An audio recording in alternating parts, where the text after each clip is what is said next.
La primera mujer que nos va a hablar de esta temática va a ser Mar Gallego. Mar Gallego es catedrática de literatura norteamericana y afroamericana de la Universidad de Huelva, donde lleva trabajando desde 1996. Ha sido profesora visitante en 2 universidades de la Ivy League de Estados Unidos, en Colombia y en varias universidades europeas, y actualmente es la directora de la Cátedra de Estudios de Género Clara Campoamor. Sus principales áreas de investigación son la literatura de las diásporas africanas, con especial atención a las escritoras contemporáneas, y los estudios de género y migración. Es autora de numerosos artículos y capítulos del libro, así como de los libros Passing Novels in the Howling Nations y A ambas orillas del Atlántico, geografías de rap y diáspora en autógrafos afrodescendientes. También ha coeditado varios volúmenes sobre estudios de género, y hoy pues, nos viene a hablar de genealogía y sororidad. Así que, ¿no? Cuando quieras.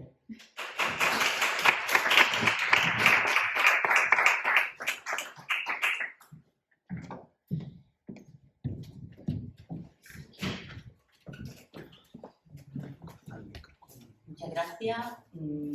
Empiezo dando las gracias, por supuesto, a las Mareas, al Ayuntamiento de Villalba del Alcor y a todas las distintas instituciones, ¿no? que hemos colaborado en esta jornada, o que estamos colaborando en esta jornada. A mí me parecía muy sugerente, cuando me invitó Águeda y la asociación, el título, Mujeres que cuentan. Y a esto le he estado dando muchas vueltas, porque las mujeres que cuentan, cuentan. Es decir, las mujeres contamos.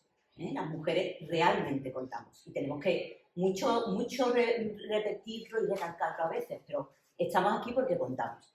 Entonces, a mí se me había pedido que hiciera una pequeña aproximación general. Ya luego entrarán las personas más expertas en lo que es la figura de las mujeres onubenses. Y entonces eso es lo que voy a hacer. Entonces, entre las mujeres que cuentan, yo empecé a reflexionar sobre la genealogía femenina y la sororidad, que son para mí 2 conceptos básicos que deben, yo diría, guiar nuestras acciones, nuestros pasos, nuestra manera de estar en el mundo, ¿vale? Entonces, atención. No os asustéis, hay muchas diapositivas, no las voy a leer todas, ni muchísimo menos, pero es que me cuesta trabajo a mí resumir. Yo soy una persona de extenderme mucho. Entonces quería empezar, como os decía, con esos 2 conceptos clave. Voy a traeros algunas de las críticas que para mí son las maestras, y voy a estar hablando a partir de ese momento de maestras y de ancestras, evidentemente. Uno de los problemas que realmente tenemos, y por eso me parece tan importante hablar de estos temas, es que se nos olvidan o le perdemos la pista a nuestras referentes. Necesitamos referentes femeninas y que luego se queden en la historia. El problema es que se borran de la historia. Entonces, eso es porque voy a hablar de algunas, ya os digo, no voy a mencionar todas las diapositivas, ni a todas, ni a algunos todos, que también los hay. Ahora ya os lo comento. Y entonces he hecho un breve resumen o una breve descripción de las principales fases de los feminismos, ¿vale? Y solo voy a tratar, como digo, algunas de las figuras que desde mi punto de vista son fundamentales. Empiezo con el protofeminismo, esto es hasta el siglo XVIII, ¿no? Pero empezaré, y seguiré, ¿vale? Pero voy a empezar, como decía, con los conceptos clave. ¿Qué es la genealogía femenina? Básicamente, tenemos que reclamar nuestra genealogía fragmentada. Las mujeres desaparecen de la historia, eso no se nos puede olvidar. Entonces hay que volver a buscarlas, incluso en los archivos, hablamos antes de los archivos, ¿no? Hay que recuperar esas figuras, ¿no? Y además, la búsqueda no puede ser nunca individual, tiene que ser colectiva, ¿eh? Por eso el concepto de sororidad también es tan fundamental, ¿no? Os pongo la cita de una de esas grandes mujeres que se han dedicado a esto, que es Ángeles Caso. Ángeles Caso tiene 2 libros que yo digo que son como para mí el punto de entrada. Uno es Las Olvidadas, que publicó en 2005, y otro que ha publicado el año pasado, Las Desheredadas. Y ella hace eso, ella busca todas esas figuras que han sido maltratadas por la historia, así de claro, y las recupera, ¿eh? Y entonces ella habla de esa genealogía cultural femenina como las heroínas, ¿eh? Poetas, dramaturgas, músicas, fotógrafas y científicas que nos precedieron y que hay que poner en valor, hay que volver a recuperar, ¿vale? Tenemos otra cita, en este caso de Asunción López Carretero, y me gustaba de ella que decía que la genealogía femenina nos coloca en el lugar de la libertad, y eso es muy importante. Las mujeres necesitamos, evidentemente, ser libres y cada vez más libres, ¿no? Y es en ese amor a la vida que también tenemos que ser capaces de recuperar, como decía, nuestras referentes, nuestras ancestras. Frente al borrado, el menosprecio, la condena de las obras de mujeres, o que se atribuyen a sus maridos, ya lo sabéis, maridos, padres, etcétera, etcétera, pensad en el caso de Zenobia Camprubí, ¿verdad? Quiero decir que tenemos un caso muy concreto también aquí. Pues es necesario reconstruir ese legado femenino y esos referentes. Fijaos lo que dicen Históricas. La historia será feminista o no será.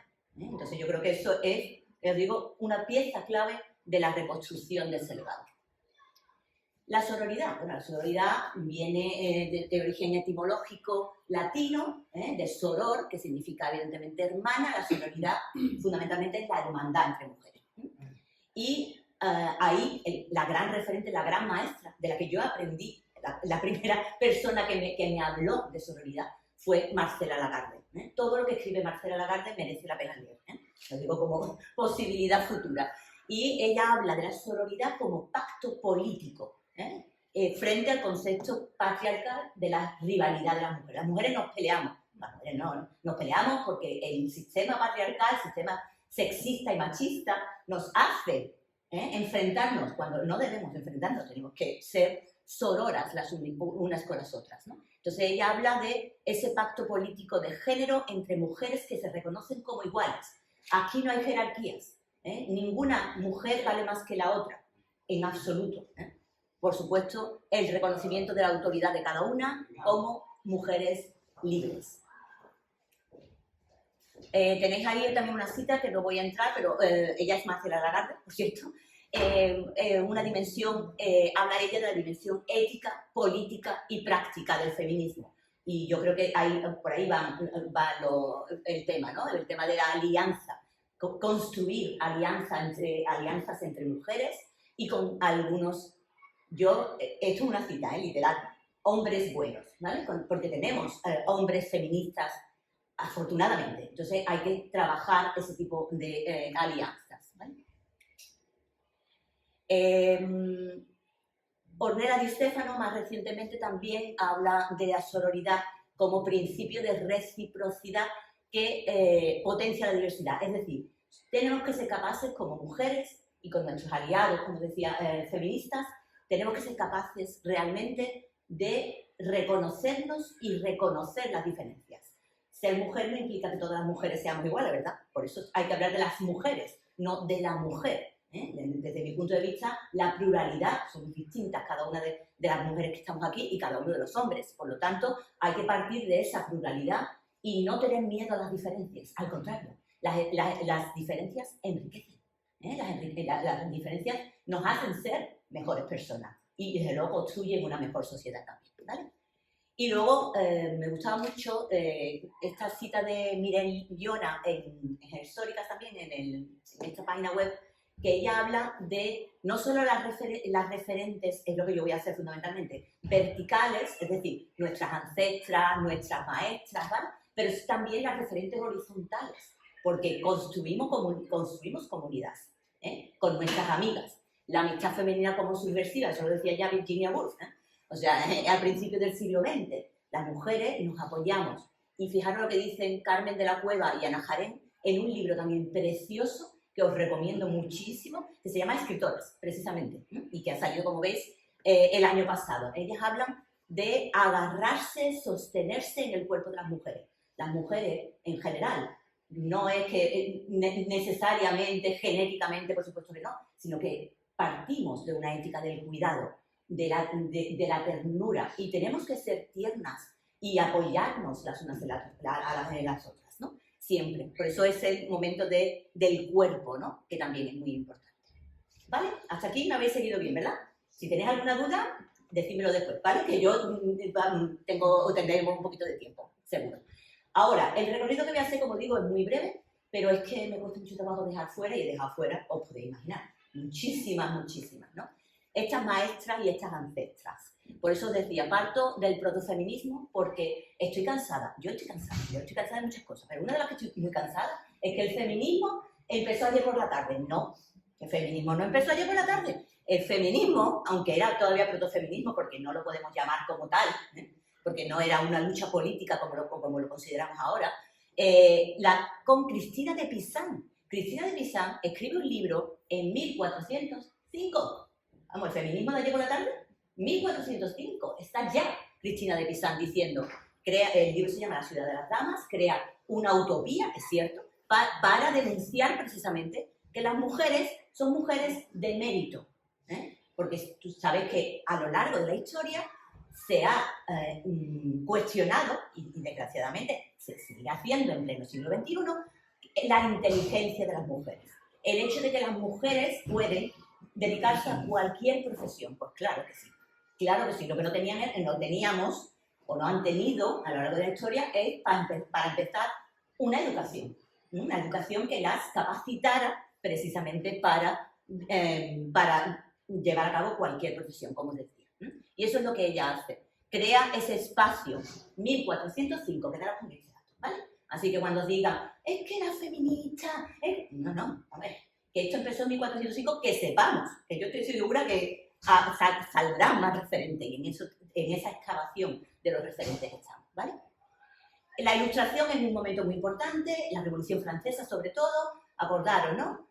Igualdad, ¿no? Y todas estas cosas muy bonitas, igualdad no.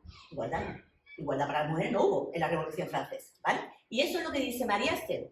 Habla de la monarquía absoluta, acordaros, en la Revolución Francesa se destituye la monarquía, de hecho, ¿no? El rey le cortaron la cabeza directamente, vamos, a destituir imposible, ¿verdad? Pero es que sí, a la monarquía sí se la podía desbancar, pero, dice María Esther, si la monarquía absoluta no es necesaria en el Estado, ¿por qué en la familia? ¿Por qué tiene que haber una superioridad y las mujeres en un plano inferior? Evidentemente. Hay algunos hombres buenos, voy a hablar del Marqués de Condorcet, que ya está diciendo que las mujeres son capaces igual que los hombres. Y eso es muy, muy importante.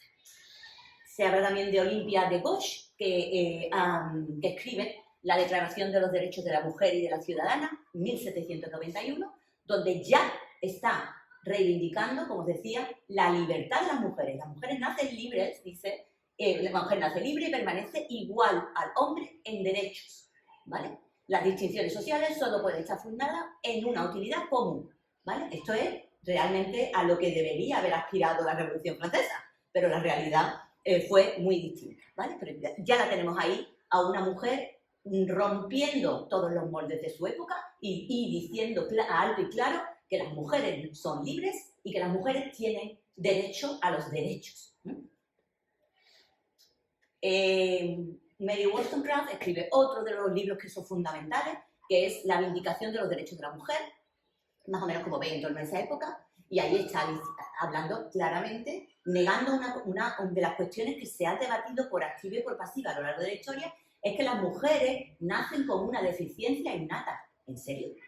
¿Una deficiencia innata por ser mujeres? No lo creáis nunca. Una mujer no es menos porque sea mujer, ni muchísimo menos. Ella lo discute ya en 1792 y lo que reivindica claramente es una educación igualitaria. Si las mujeres tienen la misma educación, las mujeres van a ser capaces de hacer las mismas cosas. Yo voy a decir también, esto ya a mí, igual a veces hasta mejor. No estamos diciendo en todos los aspectos, pero en algunos sí. ¿Qué es lo que dice ella? No deseo que las mujeres tengan poder sobre los hombres, sino sobre sí mismas. ¿Os suena este discurso? Porque lo estamos escuchando en este país, sobre todo de ciertos partidos políticos que no voy a nombrar, porque ¿para qué?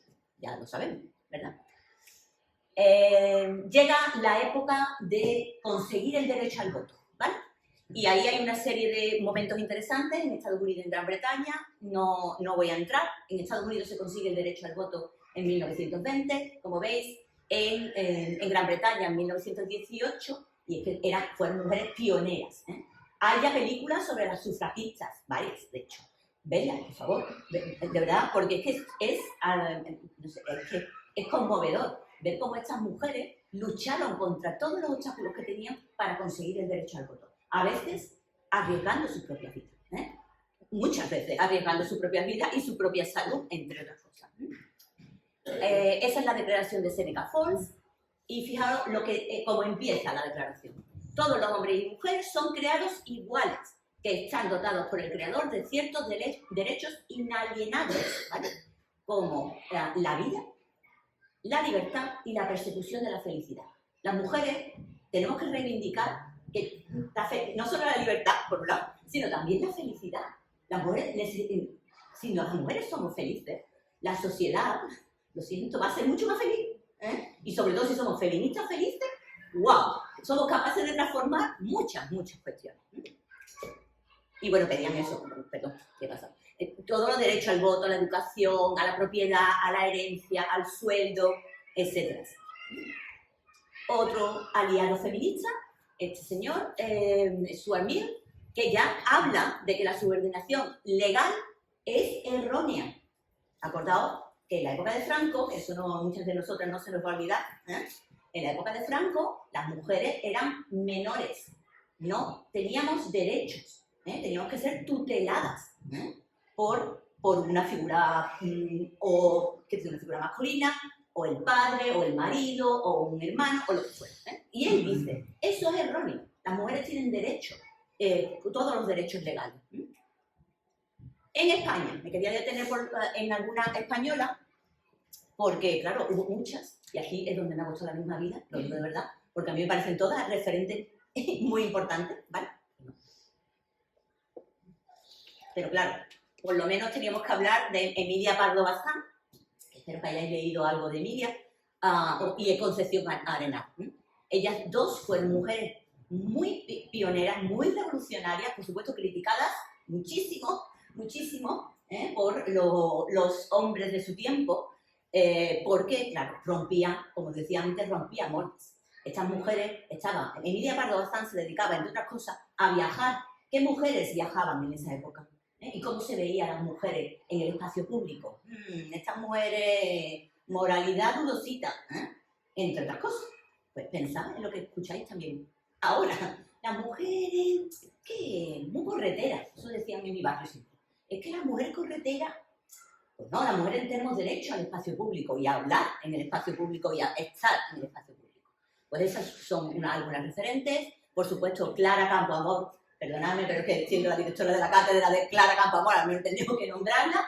Clara Campoamor, como sabéis, se enfrentó con Victoria Kent por el derecho al voto. La historia le dio la razón a Clara Campoamor y por eso la reivindicamos, una de las grandes inspiradoras, que sigue siendo hasta la actualidad, y se consiguió el derecho al voto en 1981, ¿verdad? Lo que pasa es que no nos duró mucho, ¿no? Porque luego ya vino la guerra y ya luego vino la dictadura de Franco y nos costaría hasta 1975 para volver a tener ese derecho al voto, ¿vale? Pero ya lo conseguimos en 1981. Ahí las tenéis, ¿eh? Victoria Kent, eran las dos abogadas, por cierto, pero es las fotos que he encontrado. Me gusta mucho también la foto de Clara Campoamor. Victoria Kent es la que tiene el birrete, ¿vale? Y Clara Campoamor. Otro referente fundamental, Virginia Woolf. Virginia Woolf es una escritora británica que en un momento en el que las mujeres en Gran Bretaña tenían derecho a la educación, pero no a la educación superior, no podían entrar en las universidades, por eso tenemos que reivindicar la educación superior de las mujeres y animar a todas las niñas a que consigan las mayores cotas de educación posible, y si pueden ir a la universidad, pues estupendo. Pues ella habla de que las mujeres no teníamos ni siquiera el derecho a una habitación propia. Y yo no entiendo cuando hayáis estudiado, ¿verdad? Pues por lo menos algunas de nosotras estudiábamos, por supuesto, en la camilla, con toda la familia alrededor, ¿verdad? Repuesta, esto era en nuestra época. Pero las mujeres tenemos derecho a tener una habitación propia para crear. Es que las mujeres somos creadoras por naturaleza. Entonces, en ese sentido, pues eso es lo que ellas reivindicaban, ¿vale? La libertad creativa que se les había negado a las mujeres.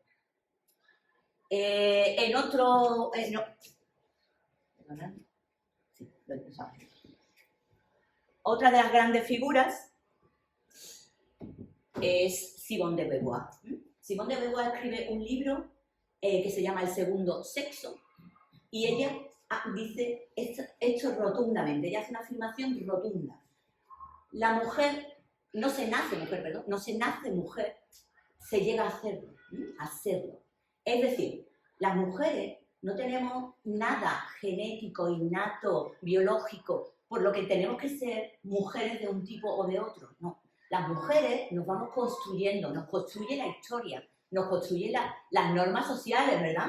Las normas sociales, sobre todo las normas morales, que de verdad, y en pleno siglo XXI sigamos teniendo este tipo de debate. Las mujeres tenemos derecho a ser como queramos ser, autodefinirnos. Y eso es la primera persona que habló de esto, fijaros que es en 1949, el otro día en la historia. O sea, hasta 1949 las mujeres no teníamos esa conciencia de que nos tenemos que construir, nos construimos, todas las personas nos construimos diariamente, las mujeres, por supuesto. Me voy, no digáis que no estoy siendo rápido el recorrido, me voy ya a la segunda ola del feminismo, es decir, estamos hablando de los años 60, que nos sonarán ya más, ¿verdad? Me encanta la foto. We can do it, lo podemos hacer, las mujeres podemos hacer todo lo que nos propongamos. Que no dejéis que nadie en ningún momento os diga, esto es que las mujeres no van a hacerlo. Las mujeres tendrán que entrenarse, si es una cosa de fuerza, ¿no? Porque eso se escucha mucho. Es que las mujeres no tenéis sentido del, ¿cómo se dice? Del espacio.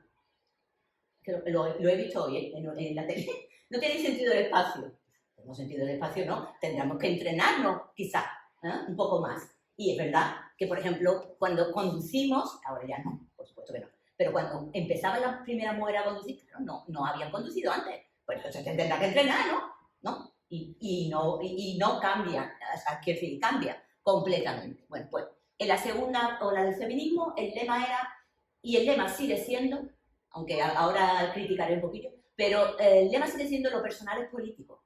Todo lo que hacemos las mujeres y los hombres, por supuesto, es político. Por eso os decía que la sororidad es un acto político, pero es que todo nuestro comportamiento, nuestras actitudes, nuestra manera de ver el mundo es político. Entonces, hay que ser conscientes del poder, de lo que hacemos y del poder de la política, por supuesto. Ahí tenemos a Betty Friedan. Ella dice que, vamos a ver, que no hay una manera, habla de la esencia femenina, que no hay una manera de ser mujer, que hay muchísimas maneras. En ese momento, las reivindicaciones eran claras. Las mujeres querían salir fuera del hogar, querían trabajar, ¿vale? Y para ello, evidentemente, se tenían que desarrollar los controles de natalidad, y esos fueron sus principales reivindicaciones. ¿Qué pasa? Que ahí estaba hablando una mujer blanca, heterosexual, de clase media, que decir, era un modelo, eso es un posible modelo de mujer, pero las mujeres no podemos decir, es que este es el único modelo, es que no, ya lo he comentado antes, la pluralidad, la diversidad es efectivamente lo que nos caracteriza y no al contrario. No voy a entrar en esto, pero simplemente comentaros que hay, a partir de ahí, muchos tipos de feminismos. Yo ahora os comentaré muy brevemente mi posición feminista, ¿vale? Y tenemos a muchas referentes ya ahí, muchísimas, y yo me quedo con ser mujeres bellas, porque ya nos han castigado suficiente, ya nos han discriminado suficiente, tenemos que reclamar la belleza de ser mujer, que es muy, muy importante y muy bonito. Quizás tenemos más claro el feminismo de la igualdad, porque es el feminismo que entra en las instituciones, ¿verdad? Tenemos, por ejemplo, como sabéis, el Instituto de la Mujer, el Instituto Andaluz de la Mujer, y ahí están hablando de la construcción. Los hombres y las mujeres, igual que he dicho antes que las mujeres nos construimos, los hombres también. Y los hombres también tienen imposiciones de cómo ser hombre. Pues depende de dónde estemos, de qué momento en la historia, etcétera, etcétera. Pues eso es lo que están diciendo ellas. Que hay que buscar reconocimiento en el diario, en la política, tanto de leyes como de planes de igualdad, etcétera, etcétera. Y tenéis, por ejemplo, las dos famosas, espero que las reconozcáis, Celia Amorós y Amelia Valcárcel, porque para mí son las grandes pensadoras, filósofas que realmente han contribuido a que esto, a que ese cambio que propugna el feminismo sea una realidad. Por último, y con esto voy terminando, la tercera ola. Bueno, ahora no os diré al final. Estamos en la tercera, en la cuarta. Bueno, lo importante es que cada vez haya más pluralidad, que cada vez se visibilice precisamente más esa pluralidad. Tenéis a dos grandes, Gayatri Spivak y Adrienne Rich, hay muchísimas, y pues eso, toda esa pluralidad de la que os comentaba. Os voy a contar ya como parte final mis maestras, o sea, aparte de todas las que hemos visto, las maestras que a mí me han enseñado lo que es ser mujer y ser mujer en el mundo. Y son algunas de ellas. La que tenéis arriba se llama Alice Walker, que es la que escribió El color púrpura. No sé si habéis visto la peli. ¿Habéis visto esa película? Pues esa es la escritora del color púrpura. Y la que tenéis abajo, lo siento, es mi amor, yo la tenía que poner, por lo menos ella se ríe, pero que es la realidad, que es Toni Morrison. Toni Morrison, tristemente fallecida, ella fue, y es hasta hoy, la única escritora afroamericana que ha conseguido el Premio Nobel de Literatura.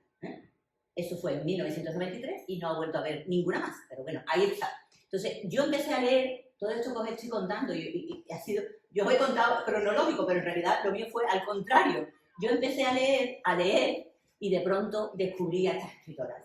Y empecé a entender que el feminismo negro, las mujeres de color, tienen mucho que decir. Pensaré, bueno, puede que tenga o no, como digo, vínculos, ¿no? Pues yo reconocí que había muchas de las cuestiones que hablaban estas mujeres que tenían sentido. Tiene sentido en un mundo como el nuestro, multicultural, pues que tiene sentido que hablemos, por supuesto, de personas plurales.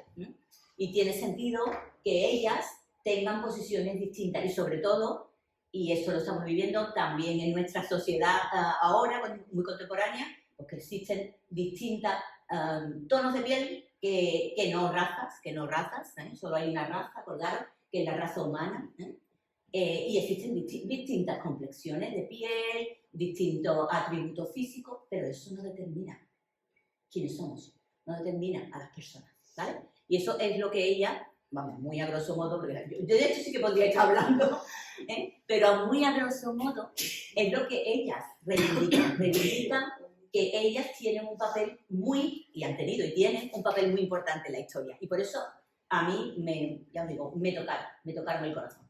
Y a partir de ahí, pues, es lo que sigo investigando, ¿vale? Pero también os digo que son referentes. Hay que buscar los referentes fuera y dentro, ¿no?, de nuestra frontera. Hay muchos tipos de feminismo. Yo podría hablar, como digo, muchísimo, pero simplemente es que no quería olvidarla, ¿no? Y me quedo aquí en la final. Bueno, muchas personas, lo escucháis todos los días, dicen, pero si el feminismo eso ya no sirve para nada, si el feminismo ya se ha conseguido todo. ¿En serio? ¿Lo creéis de verdad? Porque yo lo que vemos es cada vez más un retroceso muy grande de derechos. Y hay partidos políticos, por eso os decía, que lo dicen muy claramente. Tenemos que seguir luchando siempre por nuestros derechos. Los derechos, siempre hay esta dinámica, ¿no? Los derechos difícilmente se conquistan, ¿verdad? Ahí habéis visto qué larga historia desde 1405 con Cristina de Pizan. Los derechos se conquistan muy lentamente, pero se pueden perder muy rápidamente. Entonces ahí tenemos que estar siempre alertas. No decir todo está conseguido, ya hay plena igualdad, en serio. Cuando estamos hablando del mundo del flamenco, por poner un ejemplo, cuando las mujeres cobran menos que los hombres por hacer el mismo trabajo, eso es igualdad. Por ejemplo, por no hablar de que muchas mujeres no pueden promocionar porque es que como te vas a quedar embarazada, no, eso es igualdad. Lo vemos constantemente, hay muchísimo todavía por hacer. Pero, y ahí es donde quería un poco terminar, pero hemos hecho mucho. No dejemos que se olviden estas mujeres. No dejemos que desaparezca el legado de todas. Aquí tenéis las mujeres onubenses, ¿no? De todas estas mujeres que han construido a lo largo de la historia para que estemos aquí hoy, entre mil cosas, hablando de ellas, ¿vale? Así que los referentes hay que cuidarlos, hay que mimarlos y seguir recuperando. Y me quedo con la última frase de Gloria Steinem, que es otra de mis grandes maestras, que dice, define el feminismo, millones de definiciones, evidentemente. El feminismo es un compromiso imperecedero por cambiar a la persona, de tal modo que las personas se valoren a sí mismas con igualdad. Somos iguales, somos libres y tenemos derecho a ser felices. Así que sigamos construyendo, porque el feminismo realmente ha transformado nuestras sociedades y ni un pasito atrás, porque nos lo merecemos. Esto es como L'Oreal, porque me lo merezco. Bueno, pues nosotras nos merecemos estar en la historia. Nosotras nos merecemos ser libres y felices y ayudarnos y apoyarnos y amarnos las unas a las otras con nuestros hombres aliados maravillosos al lado también. ¿De acuerdo? Pues nada, muchísimas gracias.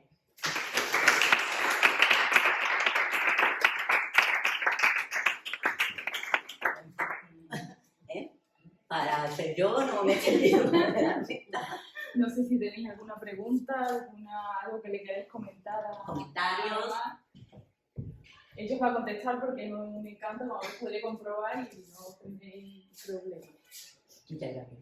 Yo Sí. voy a hacer lo mismo, lo hemos comentado antes, una reflexión en torno a esto, es decir, tenemos la primera referencia en el siglo XV, a principios del siglo XV. Que sepamos, ¿eh? Que sepamos. Que sepamos. Y ahí hay un espacio enorme que nos lleva hasta el siglo XVIII, además el siglo XVIII con una Olimpia, o sea que me ha dejado absolutamente asombrado la declaración que hace. No. Y se le contaba un poquito, por imaginar. La declaración. Pero hay un territorio ahí desconocido, absolutamente desconocido, que yo creo que es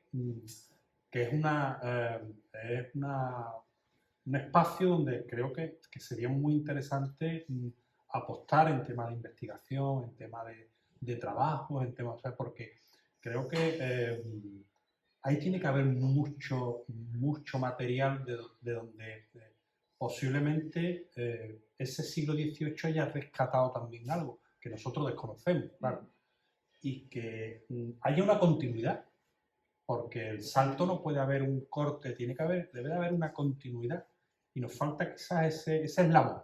Sí, bueno, hay algo, por ejemplo, os he contado el caso de la escritora Ángeles Caso, que ella habla incluso del referente en la época medieval, o sea, que ella ha recuperado muchas de las figuras, por ejemplo, pintoras, que sabéis que, claro, en el Renacimiento, por ejemplo, no se firmaban los cuadros, ¿no?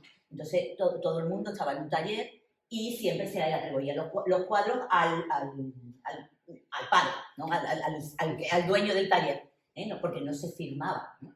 Y entonces ella recupera a figuras fundamentales, músicas, o sea, Mozart, por ejemplo, conocemos a Mozart, ¿verdad? Pero es que la hermana de Mozart era una música igual, o quizá mejor, pero vamos, eso es lo que dice su propio hermano, ¿eh? Su propio hermano dice ella. Sin embargo, no conocemos a la hermana de Mozart. ¿Me explico? Y entonces, y eso es lo que tenemos que descubrir. Ella ha hecho mucho. En el último libro comentaba, el de las desheredadas, eso es siglo XVIII y XIX, pero el de las olvidadas es desde la Edad Media. Entonces, monjas, por ejemplo. O sea, ¿sabéis cuántas monjas, tanto aquí como en Latinoamérica, eran cultas? Sor Juana Inés de la Cruz, que os sonará por lo menos, ¿verdad?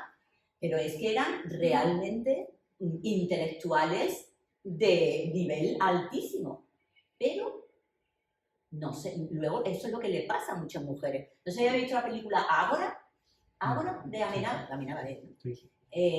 por ejemplo, recupera la figura de Hipatia de Alejandría, quiero decir, era una de las grandes profesoras de su época, una de las grandes científicas. No voy a contar, no spoiler, no voy a contar qué le pasa a Hipatia, veis la película. Pero fíjate, eso le pasaba a muchas de las mujeres. O sea, eran olvidadas, denostadas, por no decir cosas peores, ¿vale? Y sus obras absolutamente borradas de la historia. Entonces, tenemos que llegar a una época actual para que esas mujeres empiecen a ser recuperadas. Y sí, hay mucho que hacer. Así que yo animo, ¿eh? Por ejemplo, tenemos a estudiantes también de distintas edades que están recuperando figuras importantes en su pueblo, ¿vale? Aquí en la provincia de Huelva, por ejemplo. Eso es fundamental, ¿eh? Porque es que necesitamos esto. Necesitamos que esas mujeres se conozcan. Y además, porque eso, aparte de investigación, es una investigación, eso es un enriquecimiento cultural tremendo para nuestros pueblos, para nuestra provincia, ¿no? Entonces, hay que seguir ahí, sí. Y muchas. Vamos, de hecho, es que se descubren, cuando en los archivos se están descubriendo cada vez más escritos, por supuesto, en los archivos de la Inquisición, por ejemplo, escritos de mujeres que, claro, como las tachaban de brujas y desgraciadamente las quemaban, pues borraban eso se borraba de la historia. Por eso digo que hay mucho que hacer. Así que os animo, ¿eh? No, pues yo no sé qué voy a hacer esta tarde. Recupera una figura de tu cuerpo. No, lo digo en serio, es muy bonito y muy importante. Porque no podemos estar siempre diciendo el feminismo empezó antes ayer. No había mujeres. Sí había mujeres. Las mujeres hemos creado toda la historia. Lo que pasa es que no se nos reconocía. Y si no, pues se nos borraba convenientemente. Y no podemos dejar que nos borren. Nosotros estamos aquí para crear. Y para vivir, para ser felices, muchas cosas, pero también para crear y para que nuestras obras se valoren exactamente igual. ¿Por qué no? Tenemos grandes creadores. Vamos a escuchar ahora a una poeta, y escucharemos cantantes, poetas, escritoras, de todo. Tenemos todo eso, historiadoras, pero se les invisibiliza. Es decir, un tupido velo, esas mujeres no existieron. Y entonces, y mucho de lo que ahora podemos hacer es gracias, por supuesto, a estas grandes maestras y ancestras, tanto las anteriores como las que tenemos en nuestra vida diaria. Sí, por favor. Yo quería hacer un hincapié en que nosotras mismas nos impedimos a nosotras mismas. Somos unas criticonas que no sabemos valorar y no valoramos, no sé por qué, si es por nuestra forma de ser, lo que las otras hacen. Si una mujer está haciendo algo bueno y algo positivo, ¿qué se habrá creído esa? Siempre nos estamos criticando. Y por eso es hoy día, que ya hay tanta libertad, que nos parece a nosotros que hay tanta libertad, cuando que ve una que se tira un poquito, y está muchísimo, y mira cómo es, y mira lo que hace. Y eso nos impide a muchas otras a no hacer cosas porque van a decir de nosotros. Y no valoramos, no nos valoramos a nosotras mínimas. No, tienes toda la razón, eso es lo que yo hablaba, que el sistema patriarcal, el machismo, nos hace enfrentarnos, nos hace criticarnos, ¿no? Nos hace, mira, ¿qué se creerá? Que acaba de contar. Eso es lo que hay que cambiar, ese pensamiento es el que hay que cambiar. Las mujeres nos tenemos que apoyar, eso es la sororidad. Pues si esta mujer es escritora maravillosa, pues muy bien. Y yo puedo ser historiadora, o yo puedo hacer cosas. Quiero decir, incluso valorar todo lo que hacemos las mujeres. Hay un libro muy bonito que se llama así. Creación es todo lo que haces. Todo lo que haces. Y las mujeres creamos de muchas maneras. Cuidando a nuestras familias. Creamos, por ejemplo, en los jardines, cocinando. O sea, quiero decir, que valoremos, por supuesto, cualquier actividad, pero que no tiene que ser solo intelectuales, que las mujeres hacemos muchas cosas. Hacéis seguramente, tricotáis, hacéis unas cosas preciosísimas a las que no se les da valor. Y hay que darle el valor que se corresponde. Y las mujeres nos tenemos que hablar, no criticar. Las mujeres tenemos que hablarnos y decir, oye, pues mira, me parece estupendo, y valorarnos eso. Y mañana, en vez de criticarnos, pues le dices tú a esta otra mujer, esta muchacha, lo que está haciendo tan bonito. ¿Qué es la verdad tan bonito? La solidaridad. Es sororidad, eso es sororidad. Y entonces, cuando nos apoyamos, podemos construir, no solo construirnos nosotras mejor, por supuesto, sino construir una sociedad mejor. De hacernos libres de nosotras mismas. Sí. Y eso, pero eso lo hemos imbuido. Es decir, esto es cómo nos han socializado desde pequeña. Mira, la niñita, ¿no? Mira quién se crea. ¿Quién se crea? No. Es que esta persona, si tiene ese talento, lo tiene que desarrollar. Y ahora tenemos las posibilidades. Hemos estado sometidas durante, como habéis visto en la historia. Pero ahora que podemos, que tenemos las capacidades y talentos, por supuesto. Entonces hay que ir apoyando a las demás para que se desarrollen al máximo de sus posibilidades. Y así construiremos un mañana mejor. También para nuestras familias, no solo para nosotras mismas, que no se nos olvide. Así también estamos cuidando. Estamos cuidando de nosotras, por supuesto, que tenemos que empezar a cuidar de nosotras mucho, los cuerpos de las mujeres. No criticamos que una está gordita, otra delgada, otra... No. Que las mujeres somos así, plurales, pues una estamos más gorditas, otra estamos más... ¿Y qué? Lo importante es que las mujeres estemos bien, felices, ¿eh? Y no, pues mira, hay que ver, mira lo que lleva puesto. No, las mujeres tenemos que decir, mira, pues igual yo en privado, que soy amiga tuya, te digo, no, pero en privado, no criticando, sino construyendo. Construyámonos mejor y más sororas y estaremos mucho mejor. ¿Vale? ¿Alguien más? Es que antes, por lo menos a mí no me dieron oportunidad de yo poder ser lo que yo era. Porque yo tenía 11 años y me quitaron del colegio y me metieron a despachar en una tienda que tenía mi madre. Y a mí me gusta mucho escribir poesía, me gusta de todo saco algo, pero yo, por ejemplo, me dice, escríbelo, lo puedo escribir, pero yo no sé, porque como no he estudiado yo para poder. Y ahora, con 74 años, lo estoy escribiendo en el colegio de adultos con una ordenador. Muy bien, enhorabuena. Ahora estoy haciendo con mi poesía. Muy bien. Claro, porque por eso digo, el sistema nos ha ido Pero cerrando. a mí no me dieron oportunidad de yo estudiar, para yo estar preparada, para yo poder decir lo que yo tenía dentro, ¿no? Pues, que ahora puedes... Mira, es que me quitaron con 11 años del colegio y había que sumar, multiplicar lo que pesaba lo que tú vendías, porque era de comestible, por los gramos lo que valía el precio. Yo con 11 años lo hacía y después la cuenta toda en un papel de traza a mano.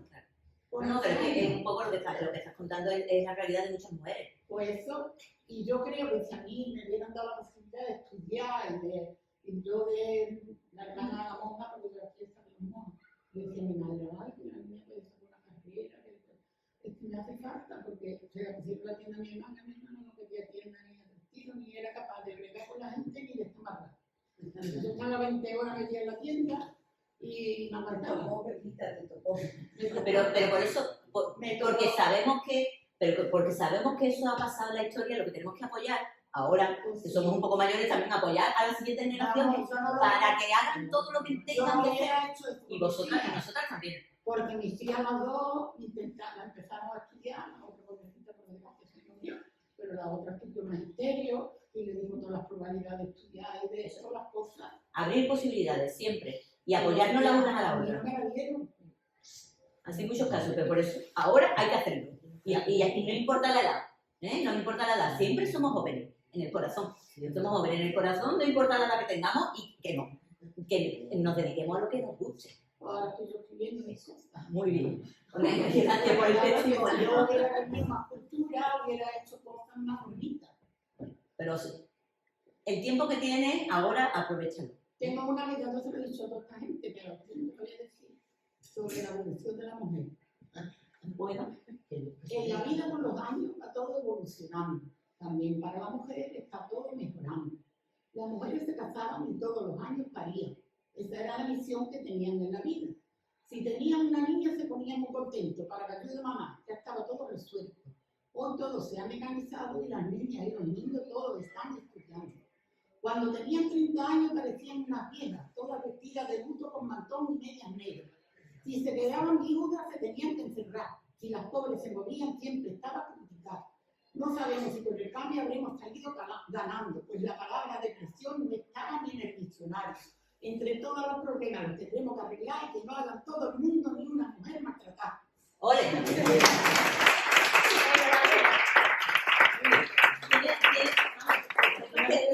Tiene mejor memoria que yo. Ahora estoy escribiendo y digo, me tengo que picar el cielo y todo, pero mejor me conoceré con tu pita la de brevar. No sé si lo que escribo es rima o es poesía, pero lo que sí sé es que son cosas que pasan en esta vida. Todas las cosas que escribo en mi mente se quedan grabadas, todo lo tengo en memoria. Pero las quiero escribir, que las quiero escribir. Muy bien. Para el día que me falte que las puedan recordar. Muy bien. Enhorabuena. Y sigue. Bien hecho. Habéis visto cómo siempre hay tiempo, ¿eh? Para La cara se ha dicho. exactamente. Para crecer y para ayudarnos y apoyar. Que eso es lo más importante. Pues nada, muchísimas gracias, ¿eh? Venga,